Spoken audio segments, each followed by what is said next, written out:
इमरान खान के साथ खड़े हैं और खड़े रहेंगे। वज़ीर आला पंजाब परवेज़ इलाही ने एक बार फिर मुखालफिन के मुंह बंद कर दिए।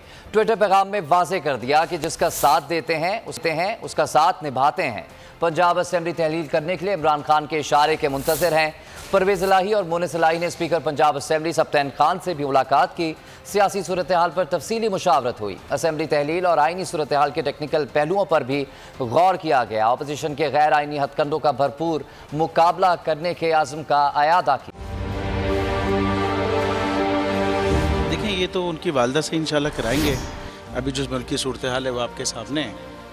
हकीकी सहाफ़त का अरशद शरीफ एक मैं समझता हूँ बहुत बड़ा हकीकी सहाफ़त का लंबरदार था और हक से 1 इंच नहीं हटा, बल्कि जान देनी पड़ी तो जान दे दी उसने।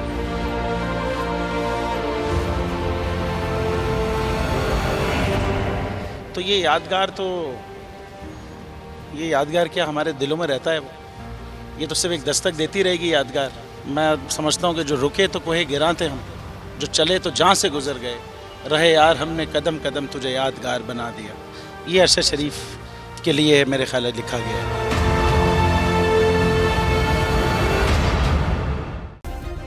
सब्सक्राइब करें और बेल दबाएं ताकि कोई खबर रह न जाए।